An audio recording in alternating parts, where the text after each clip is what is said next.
2025 December മാസം 14 മുതൽക്ക് 20 വരെയുള്ള, അതായത് ഞായർ മുതൽ ശനി വരെയുള്ള 7 ദിവസങ്ങളിലേക്ക് മേഷാദി രാശികളിൽ, അതായത് മേടം മുതൽക്ക് മീനം വരെയുള്ള രാശികളിൽ വരുന്ന നക്ഷത്രക്കാർക്ക് വരുന്ന സാമാന്യ ഫല നിരൂപണം ആണ് ഇവിടെ നടത്തുന്നത്.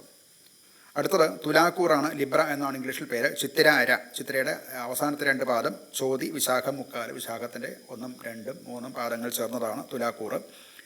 തുലാക്കൂറിൽ പറഞ്ഞാൽ സൂര്യൻ്റെയും കുജൻ്റെയും പകർച്ചയുണ്ട്. 16-ാം തീയതി വൃശ്ചികത്തിൽ നിന്ന് ധനുവിലേക്കാണ്. അത് 3-ാം ഭാവമായിട്ട് വരുന്നു. ബുധശുക്രന്മാർ 2-ൽ വരുന്നു. വ്യാഴം 9-ലാണ്, 11-ൽ കേതുവും, 5-ൽ രാഹുവും, 6-ൽ ശനിയുമാണ്. ജോലി, കരിയർ മുതലായവ സംബന്ധിച്ച് യാത്രകൾ ഉദ്ദേശിച്ചിട്ടുള്ളവർക്ക് അത് നടക്കും. അതുകൊണ്ട് ബെനിഫിഷ്യലായിട്ടുള്ള യാത്രകൾ നടത്താൻ സാധിക്കും. അതുപോലെ ഇൻ്റർവ്യൂ മുതലായിട്ടുള്ള പ്രതീക്ഷിക്കുന്ന ആൾക്കാർ ജോലി സംബന്ധമായിട്ടോ അല്ലെങ്കിൽ വിദേശത്ത് പോകാനോ ഒക്കെയുള്ള ഇൻ്റർവ്യൂ ഒക്കെ പ്രതീക്ഷിക്കുന്ന ആൾക്കാർക്ക് അത് വിജയകരമായിട്ട് നടക്കും. അനുകൂലമാണ് എന്നർത്ഥം. ധനസംബന്ധമായിട്ട് ശുക്രൻ 2-ലാണ്. അതുകൊണ്ട് മണി, അതായത് ധനത്തിൻ്റെ ഒഴുക്ക് കൂടുതലായിട്ട് വന്നു ചേരുന്നതാണ്. ചെറിയ ക്രയവിക്രയങ്ങളിൽ കൂടെ ലാഭമുണ്ടാക്കാൻ ശ്രമിക്കാവുന്നതാണ്. എന്നാൽ അത് ലോങ് ടേം ഇൻവെസ്റ്റ്മെൻറ്റ് ഇപ്പോൾ അത്ര അനുകൂലമല്ല. കുടുംബപരമായിട്ട് വളരെ അനുകൂലമാണ്. നല്ല ഹെർമോണിയസ് ആയിട്ടുള്ള ഒരു ഫാമിലി ലൈഫ് ഉണ്ടാകും. സഹോദരന്മാരും ഒക്കെ തമ്മിൽ അവരുടെ സഹകരണം ഉണ്ടാകും. അവർ സപ്പോർട്ടീവായിരിക്കും. അതുകൊണ്ട് കുടുംബപരമായിട്ട് അനുകൂലമായിട്ടുള്ള ഒരു ആഴ്ചയായിരിക്കും ഇവർക്കുണ്ടാവുന്നത്.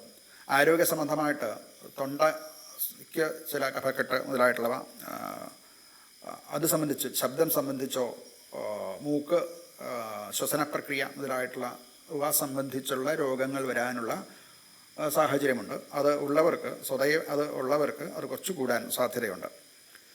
ഇവിടെ പറയാവുന്ന ഒരു പരിഹാരം എന്ന് പറയുന്നത് അന്നദാനം കൊടുക്കുക. അന്നദാനം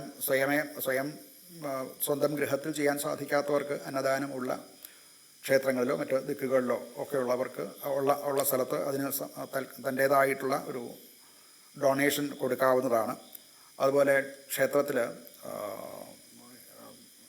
ചന്ദനം മുട്ടി സമർപ്പിക്കുക അല്ലെങ്കിൽ ചന്ദന തിരി സമർപ്പിക്കുകയായാലും ഗന്ധമായിട്ട് ബന്ധപ്പെട്ട സംഗതികളാണ് ഈ ചന്ദന മുട്ടിയും ചന്ദനത്തിരിയും മറ്റുമൊക്കെ.